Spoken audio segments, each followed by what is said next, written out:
요즘은 우리가 목욕을 자주 하지만은 우리 어렸을 때는 그렇지 못했습니다. 특별히 겨울이 되면 겨울 내내 목욕 많이 해야 한 달에 한 번, 겨울 내내 한 두세 번 하면 겨울이 지나가는 거예요. 그러니 그것도 가마솥을, 큰 가마솥에다가 물을 붓고 불을 떼가지고 물을 이제 뜨끈뜨끈하게 하면 그 옆에 큰 다라에다가 물을 퍼놓고 가족이 돌아가면서 온 가족이 그날 목욕을 하는 거예요. 여러분은 그렇게 안 했어요? 서울 사신 분들은 옛날에도 지금같이 다 그 집안에다 샤워장이 있었나요? 그래가지고 뭐 목욕하면 그냥 추워가지고 그 밖에다 이렇게 놓고 하니까 그냥 막 얼른 대충 막 씻고 나가려고 그러고, 씻어주는 아버님이나 어머님은 그냥 이 때 좀 봐라 이놈아, 이게 그냥 뭐 엿가닥같이 나온다고 그러고 그렇게 이제 목욕을 시켜주곤 하는데, 그래도 봄이 돼서 이제 개학을 하고 학교를 가잖아요. 저는 이 피부가 이 때가 잘 끼는 피부예요. 그래가지고 얼마나 이 피부 때문에 제가 이 손에 때가 껴서 환난과 핍박을 당했는데 우리 친구는 손에 기름기가 많아가지고 때가 껴도 이렇게 옆으로 새까맣게 밀려나더만은 저는 그냥 달라붙어가지고 얼마나 이게 때를 이제 벗기려면은 뜨거운 물에다가 오래오래 담궈야 되잖아요. 가끔 우리 아버님이 손검사를 하세요. 그러면 이제 손검사 한다 그러면 저는 미리 우리 형제 중에 특별히 제가 손이 그랬어요. 이 설교하고 나면 여러분이 처음부터 내 손만 바라보고 어떡하나. 그러면 이제 세수대에다가 뜨거운 물 부어놓고 이제 손을 담그고 이러고 있는 거예요. 이게 때가 불어야 이게 벗겨지잖아요. 근데 성질이 급해가지고 이걸 오래 기다리지 못하고 다 불기도 전에 빨리 하려고 이제 수세미로 막 이렇게 문지르고, 또 안 되니까 또 돌 주워다가 돌로 이렇게 사사사를 문지르고 뭐 이런, 어떤 때는 막 피도 나고 이래요. 여기가 따끈따끈하고. 아유. 예. 매일 세수할 때도 추운 겨울에는요, 이 고양이 세수라는 거 아세요? 여기만 이렇게 하고 오는 거. 손도 이 손바닥만 물 묻혀가지고 얼른 닦고 들어오는 거예요. 그러면 또 우리 어머님이 고양이 세수하고 왔다고 다시 씻으라고 그러고 막 이러고, 이제 그렇게 하다가 이제 학교를 가요. 그러면 이제 묵은 때를 벗기는 그 위생검사가 있기 때문에 이제 봄이 이제 조금 추위가 풀릴 때 그때 전부 우통 벗고 길에 쭉 섭니다. 이게 한 줄로 마당에 쭉 서요.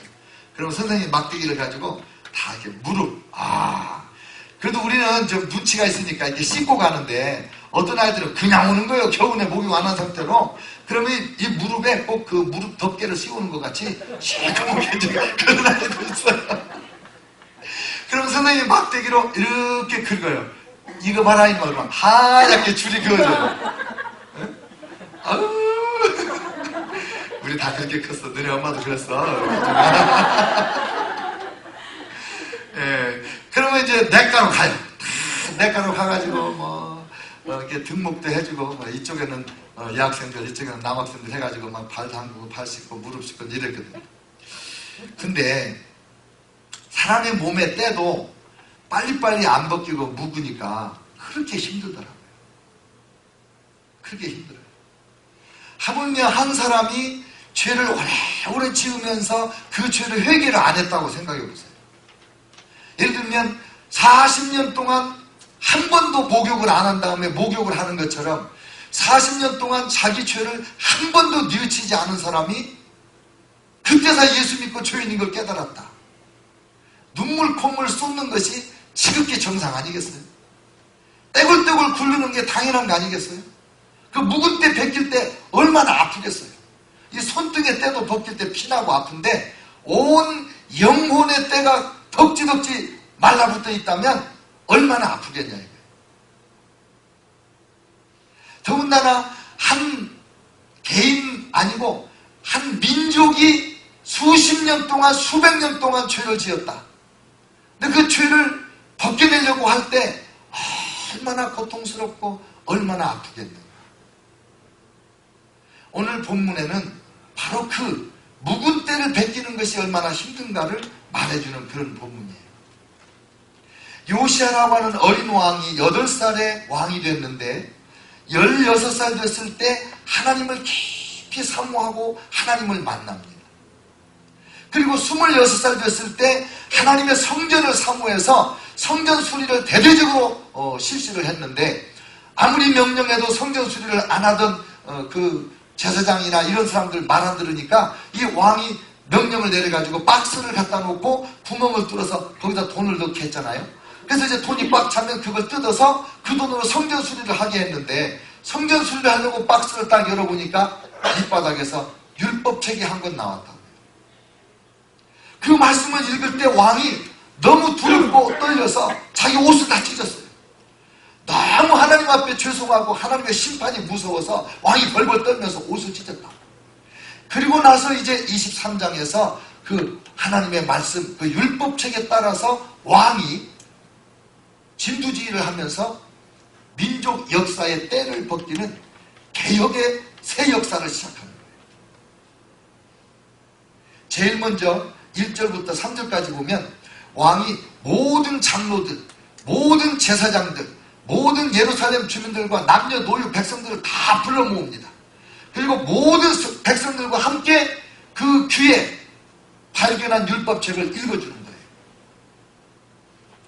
그 율법책을 읽어주고 약속을 합니다.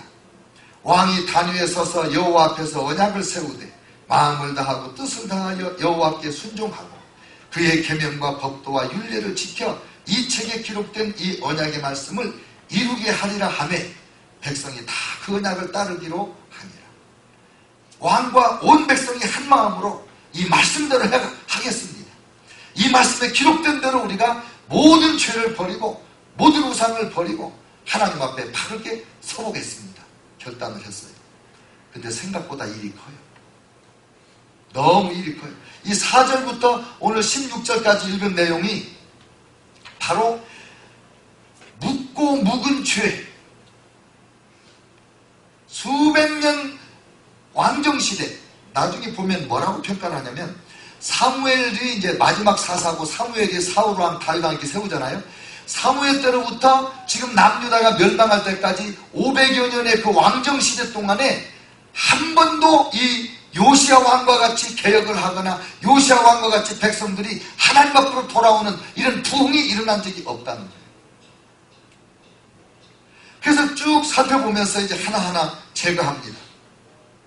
4절, 왕이 대제사장 hil기야와 모든 부제사장들과 문을 지킨 자들에게 명령하여 바알과 아세라와 하늘의 일월 성신을 위하여 만든 모든 그릇들을 여호와의 성전에서 내다가 예루살렘 바깥 기드론 밭에서 불사르고 그것들의 죄를 베들로 가져가게 했다. 하나님의 성전에 뭐가 있냐면 바알과 아세라 신을 섬기는 제구라고, 제구 그릇들 있잖아요. 그렇게 많이 하나님의 성전에 쌓아놓은 거예요. 1월 성신, 태양도 섬기고 달도 섬기고 별들도 섬기고 그런 데 쓰는 모든 기구가 여호와의 성전에 꽉꽉 차 있다는 거예요. 그걸 전부 갖다가 태웠습니다. 5절, 옛적에 유다 왕들이 세워서 유다 모든 성읍과 예루살렘 주위의 산당들에서 분향하며 우상을 섬기게 한 제사장들을 폐하며 옛날에 여러 유다 왕들이 산당을 여기저기 세웠습니다. 그리고 그 산당에다가 아무나 제사장으로 세워가지고 거기서 제사 지내고 분향하도록 직분을 준 거예요. 근데 그것이 산당이 재진 적이 거의 없어요. 지금까지 우리가 열왕기를 공부를 했는데 여러분 열왕기를 쭉 읽어보세요. 그러면 왕에 대해서 평가할 때 훌륭한 왕이 이렇게 하나님 앞에 잘했다 그러면서도 산당은 제하지 아니하였더라. 산당은 제하지 아니하였더라. 이 말씀이 계속 나와요. 근데 그 산당이 뭐냐면 성전에 와서 하나님을 예배하는 게 아니라 무당을 찾아가듯이 산에서 골짜기에서 바위 밑에서 큰 나무 밑에서 여기저기 산당을 세워놓고 거기서 하나님을 섬긴다고 하면서 우상을 섬기는 일을 그렇게 많이 한 거예요. 근데 그 산당을 어떤 분이 조금 제거하다가 말고 그러면 그 다음 왕이 또 아들이 일어나가지고 더 많이 세우고 조금 제거하면 더 많이 세우고 온 유다와 이스라엘 땅이 산당으로 가득가득 찼습니다. 근데 그걸 다 없애는 거예요. 산당을 없애요. 그 다음에 6절, 또 여호와의 성전에서 아세라상을 내다가 예루살렘 바깥 기드론 시내로 가져가 거기서 불사르고 빻아서 가루를 만들어 그 가루를 평민의 묘지에 뿌렸다. 여러분, 하나님의 성전에 우상 섬기는 기구만 있는 게 아니라 아세라 목상, 나무로 만든 아세라 신을 섬기는 아세라 신의 형상도 성전에 만들어 놨다는 거예요. 너무너무 우리가 상상 못하는 우상 숭배가 수백 년 동안 계속되어 온 거예요. 이 6절에 보니까 아세라 상을 그 성전에 만들어 놨다고 그랬는데 7절에 보면요, 여호와의 성전 가운데 남창의 집을 헐었다고 그랬어요. 남창이 뭐예요?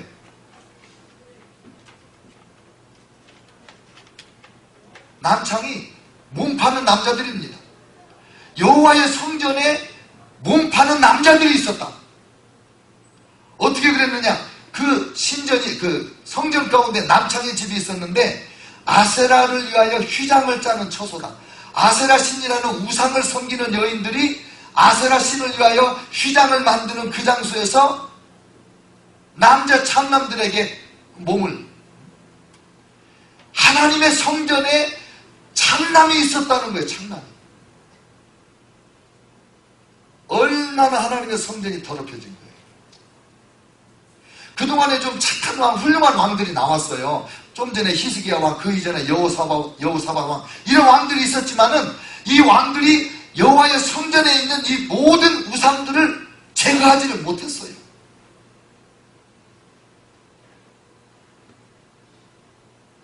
(12절) 보세요. 12절에 유다 여러 왕이 아하스의 타락 지붕에 세운 제단들과 므낫세가 여호와의 성전 두 마당에 세운 제단들을 왕이 다 헐고 거기서 빻아내려서 그것들의 가루를 기드론 시내에 쏟아버렸다.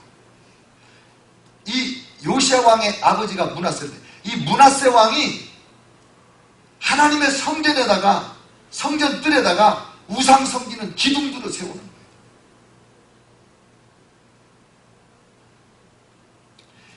놀라운 일이에요. 13절 보세요. 13절. 또 예루살렘 앞 멸망의 산 오른쪽에 세운 산당들을 왕이 더럽게 하였으니 이는 옛적에 이스라엘 왕 솔로몬이 시돈 사람에 가증한 아스다롯과 모압 사람에 가증한 그모스와 암몬 자손에 가증한 밀곰을 위하여 세웠던 것이다. 솔로몬 왕이 말년에 이 이방 여자들을 전부 왕비로 맞이하면서 그 왕비들이 가지고 온 신전을 지어주면서 장례를 했다. 그리고 그 왕비들과 함께 가서 우상에게 절하고 우상 숭배에 빠져서 솔로몬이 죽은 거예요. 더군다나 이 밀곰이라는 신은 밀곰에게 제사 지낼 때는 살아있는 자기 자녀들을 불에 태워서 바치는 그런 제사를 지내는 신입니다. 근데 그런 밀곰 신의 신상까지 전부 다 이 세 가지를 가증한 그렇게 말하잖아요. 하나님의 성전 안에다가 이런 걸 다 만들어 놨어요. 누가? 솔로몬 왕. 솔로몬 왕 이후에 지금 수백 년, 한 400년 가까이 지나서 요시야 왕인데 여태까지 그게 그냥 있었단 말이에요. 여태까지. 얼마나 묵은 때 뿌리 깊은 우상 숭배가 이스라엘 민족의 심장부에 들어와 있는 거예요. 예루살렘 성전은요, 유대인의 신앙에서, 유대인의 이스라엘 나라에서 볼 때 심장과 같아요. 이 성전이 더럽혀지면 심장에 병드는 거예요. 이 심장에다가 우상을 갖다 만들어놨다는 건 거기다가 암덩어리를 덕지덕지 붙여놓은 거예요. 그러니까 이스라엘 민족이 계속해서 헉헉거리고 숨을 못 쉬고 병들어서 이 나라 저 나라에게 얻어맞고 터지고 뺏기고 쫓겨가고 도망다니고 잡혀가고 그런 생활을 하게 된 이유가 뭐냐? 이 하나님 앞에서 이스라엘 백성이 뿌리 깊은 우상 숭배를 떨쳐버리지 못했다는 거예요.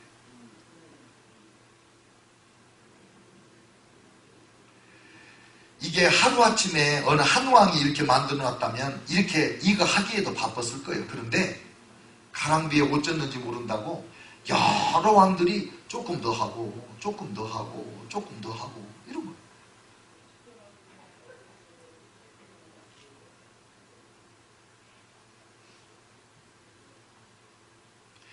10절에 보니까 흰놈의 아들 골짜기에 도벳을 더럽게 했다.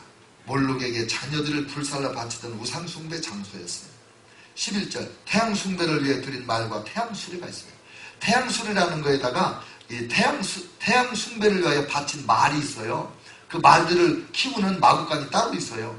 그래서 그 말들이 태양 수레를 끌고 재물을 싣고 가서 태양에게 제사를 지내고, 이게 지금 수십 년 수백 년 동안 이스라엘 민족 가운데 계속 있어 왔던 거예요. 근데 요시야 왕이 그것도 다 제거하는 거예요. 14절 석상들 목상들을 깨뜨리고 사람의 해골로 그것을 채워버렸어요. 근데 15절에 보니까 이스라엘의 왕 여로보암이 베델에 세운 제단과 산당을 헐었다 그랬습니다. 여로보암은 누구냐면 솔로몬 왕 다음에 르호보암이라는 아들이 왕 됐을 때 남유다 북쪽 이스라엘이 나눠지잖아요. 그 북쪽 이스라엘의 첫 번째 왕이 여로보암이에요.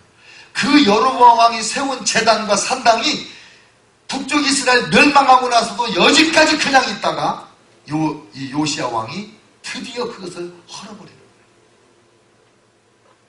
여러분, 우상숭배에 빠지는 것, 죄에 빠지는 게 이렇게 무서운 거예요. 한 번 죄에 빠지면 그 죄를 떨쳐버리기가 어려워요.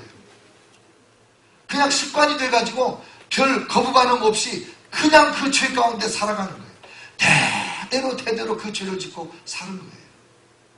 여러분, 므낫세 왕이라고 하는 정말 전무후무한 악한 왕이 나왔잖아요. 아마 아합 왕 버금가는 아합 왕보다 아합 왕을 능가하는 그런 우상숭배의 대가였는데 55년이나 왕을 하면서 얼마나 이런 걸 열심히 했는지 아마 그 이전에 조상들 왕들이 세워놨던 걸 다 활성화시켰던 것 같아요. 묵은 죄가 쌓여서 묵은 때가 돼가지고 여호와 하나님이 결단하기를 내가 반드시 내 백성을 버리리라. 내 이름을 두기로 작정했던 이 예루살렘 성전을 내가 이방인의 손에 넘기리라. 내가 고르고 뽑아서 내 이름으로 일컫던 내 백성을 내가 이방인의 포로로 줘버리리라. 하나님이 작정을 했어요. 그런데 요시야가 나타나서 이렇게 엄청난 개혁을 하고 완전 묵은 때를 다 벗겨내는 이런 엄청난 정말 신앙 부흥을 일으켰는데 하나님이 이렇게 말씀하세요. 25절 요시야와 같이 마음을 다하며 뜻을 다하며 힘을 다하여 모세의 모든 율법을 따라 여호와께로 돌이킨 왕은 요시야 전에도 없었고 후에도 그와 같은 자가 없었더라. 그러나 26절 그러나 여호와께서 유다를 향하여 내리신 그 크게 타오르는 진노를 돌이키지 아니하셨으니 이는 므낫세가 여호와를 경노하게 한 그 모든 경노 때문이라. 대대로 내려오던 죄, 묵은 죄가 므낫세에 와서 완전히 만개를 해버렸어요. 하나님이 그때 결정을 하신 거예요. 내가 이 나라를 버려야 되겠다. 내가 이 백성들을 버리고 이 땅을 버려야 되겠다. 요시야 왕이 이렇게 엄청난 개혁을 하고 21절로 23절에 보니까 유월절을 지키고 일주일 동안 무교병을 먹는 무교절 절기를 지켰는데 사무엘 선지자 이후에 역대 왕정시대에 이와 같은 유월절을 지킨 적이 없다는 거예요. 완전히 나라를 정결하게 깨끗하게 하고 그리고 나서 이 유월절을 지키면서 유월절을 지키려면 이제 양과 염소를 잡아서 그걸 먹어야 되잖아요. 그래서 왕이 얼마나 많은 재물을 나눠주는지 모릅니다. 이 역대하 35장에 보면 요시야 왕이 어린 양과 염소 3만 마리를 내놓고 숫소 3,000마리를 내놔요. 그랬더니 지도자들이 2,600마리와 300마리, 5,000마리와 500마리 전체 37,600마리의 양과 염소가 제물로 나오고 3,800마리의 숫소가 제물로 나와요. 그래서 이 제물을 가지고 모든 가족마다 한 마리씩 잡아서 유월절 양을 먹는 거예요. 이집트에서 나올 때와 같이. 그리고 일주일 동안 무교병, 개떡을 먹는 거예요. 이게 부풀어 오른 먹기 좋은 떡이 아니라 딱딱한 이스트를 넣지 않은 그 무교병을 일주일 동안 먹으면서 하나님 앞에 우리의 죄를 뉘우치는 회개의 기간을 가져요. 그랬는데도 불구하고 여호와의 진노는 돌이켜지지 않았어요. 여호수아가 살아있는 동안만 요시야 왕이 살아있는 동안만 백성들이 하나님을 경외하고 살았다 그래요. 여러분, 오늘 이 말씀에서 우리에게 주는 중요한 교훈이 있어요.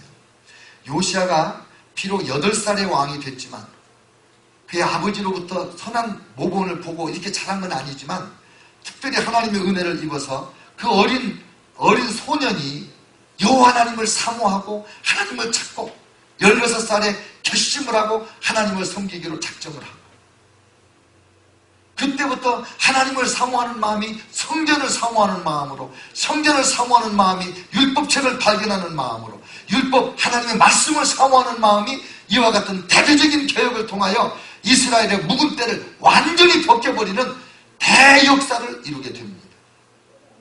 시작은 어디서부터? 하나님을 사랑하는 마음에서, 성전을 사랑하고 말씀을 사랑하고 말씀을 순종하는 마음에서. 오늘 우리가 이 시대에도 요시야 왕과 같은 이런 은혜를 입기 위해서 반드시 우리가 사랑해야 되는 것은 성령입니다. 하나님의 말씀입니다. 하나님의 말씀으로 살아야 됩니다. 이번에도 제가 한국 나가는 그 주간에 중국에 가서 한 주간 동안 사역을 하고 나오신 이 최구조 선교사님을 만났어요. 제가 이제 미국에 들어오는 날도 공항에 다른 목사님 자동차로 이렇게 공항에 왔는데 최 선교사님이 뭘 하나 들고 허겁지겁 달려오셔가지고 같이 이제 교제하고 그리고 헤어졌는데 음료수를 마시면서 그런 얘기 저런 얘기를 하는 거예요. 우리 친구 보고 최 선교사님 물어봐요. 요즘에 우리 형제는 성경을 많이 읽습니까? 그러니까 우리 그 친구 목사님이 농담으로 요즘은 모든 것을 소식하고 있습니다. 이랬어요. 성경도 조금 읽는다고 소식한다고. 그러니까 이제 우리 최 선교사님은요 농담을 잘 몰라요. 그대로 알아들어요. 성경을 읽어야 된다고 막 열변을 토하는 거예요. 그러면서 은혜가 안 돼도 뭔 뜻인지 생각하고 묵상할 시간이 없어도 그냥 읽기만 해도 하나님의 은혜와 능력이 임합니다. 이러시면서 얼마나 담대하게 말씀하시는지. 근데 우리 최성교사님은 1년에 성경을 6독을 하거든요. 매일 20몇 독을 하고 그 정한 기간에 20몇 독을 하고 나면 마지막 30일이 남는데요. 30일. 이 30일 동안에는 금식하면서 성경을 읽어가지고 6독을 채운다는 거예요. 중국에 가면 일주일 동안에 4팀을 계속해서 밤 12시까지 막 제자훈련을 하는 거예요. 근데 그래요. 자기는 곧 숨 넘어갈 입장만 아니면 다 오라고 그런데 절대로 결석하지 말라고 그런데 오면 하나님도 고쳐줄 거라고 그런데 그럼 사람은 진짜 오면 다 하나님 고쳐주시더래요. 그렇게 성경을 열심히 읽고 중국에서 나오실 때 나와가지고 막내딸이 정신 이상이 걸렸어요. 그래서 여러 고생을 해요. 그래가지고 이 목사님이 저한테도 기도 부탁 많이 하고 우리도 한동안 기도하고 그랬잖아요. 근데 어제도 그 간증을 하더라고. 자기가 작년인가 재작년인가 하나님 나를 데려가시든지 딸을 고쳐주시든지 둘 중에 하나를 하십시오. 그리고 그 무한정 금식 기도에 들어갔대요. 물만 먹으면서 13일째 금식을 했을 때 하나님께서 금식 이제 그만해라 그러시더래요. 금식 이제 그만해라. 사모님한테 하나님의 음성을 들려주시기를 희야가 다 나았다 이러시더래요. 그때까지는 대화도 안 되고 막 뛰쳐나가고 그냥 길가 뛰쳐나가서 옷을 벗으려고 그러고 우리 교회가 매년 그 아이에게 선물을 보내잖아요. 성탄절에 이렇게 갖고 노는 거 이렇게 뭐죠?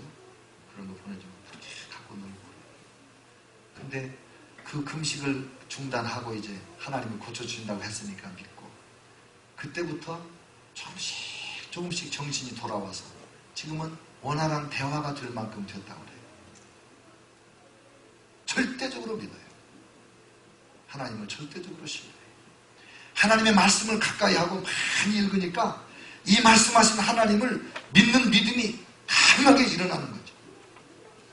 2000년 역사 가운데 부흥이 일어날 때마다 반드시 하나님의 말씀을 붙잡고 씨름하는 몸부림이 있었고, 아울러 몸부림치는 기도가 있었죠. 하나님 말씀 없는 부흥은 신비주의로 빠지고 이단으로 흐를 가능성이 그렇게 높아요. 그래서 언제나 하나님이 우리에게 큰 은혜 주실 때는 말씀을 붙잡고 말씀대로 역사를 일으켜 주시는 거죠. 사랑하는 성도 여러분, 우리가 때때로 하나님 앞에 회개기도 할 때가 있지만은 때때로만 할 것이 아닌 것 같아요. 매일 세수하고 매일 샤워해서 우리 몸에 때를 벗겨내듯이, 묵은 때가 생기지 않게 하듯이 매일 하나님 앞에 기도하고 매일 하나님 앞에 자백하고 회개하고, 그래서 정말 주님의 보혈이 항상 우리에게 차고 넘치도록, 하나님의 말씀을 머리로만 듣고 머리로만 생각하고 지식만 쌓고 그러면은 변화가 일어나지 않죠. 하나님의 말씀 앞에 옷을 찢은 요시아가 장로들과 모든 백성들을 불러 모아놓고 말씀대로 살자, 아멘. 그리고 말씀에 어긋나는 우상들을 제거하는 거예요. 수많은 사람이 죽어나가는 거예요. 우상을 섬기는 산당의 제사장들과 우상을 섬기는 그 온갖 그 불신자들 다 죽어나가는 거예요. 우리 형제라고 친구라고 동창이라고 개모임 회원이라고 봐주는 거 없어요. 엄격하게 하나님 말씀대로 순종을 했더니 놀라운 변화가 일어나는 거예요. 하나님의 역사가 일어나는 거예요. 사랑하는 성도 여러분, 우리가 하나님 앞에 거룩하게 살아야 되잖아요. 하나님께서 누구에게 은혜를 주시겠어요? 거룩한 자에게 은혜를 주세요. 하나님이 누구를 사용하시겠어요? 거룩한 자를 사용하세요. 디모데후서에 보면 큰 집에는 금그릇과 은그릇과 나무그릇과 큰 그릇, 작은 그릇이 있지만은 그 그릇들 가운데 깨끗한 그릇을 쓰신다고 그랬어요. 하나님의 집에 똑똑한 사람, 잘난 사람, 돈 있는 사람, 없는 사람, 병든 사람, 건강한 사람, 온갖 종류의 사람이 다 있어요. 그런데 그 중에 하나님이 누구를 쓰시냐? 깨끗한 사람을 쓰신다. 정결한 사람. 내 기준에 깨끗한 것이 아니라 하나님의 말씀의 기준에 비춰왔을 때 깨끗한 사람. 주님 앞에 하나님의 말씀대로 철저히 회개하고 뉘우치고 그리고 보혈로 깨끗이 씻김을 받은 사람. 그 사람은 하나님 앞에 요긴하게 쓰임받는 인물이 되는 겁니다. 저와 여러분에게 말씀을 사모하는 마음, 말씀을 신뢰하는 마음, 말씀대로 살겠다고 결단하고 순종하는 그런 부흥의 역사가 일어나기를 축원합니다. 함께 기도하겠습니다.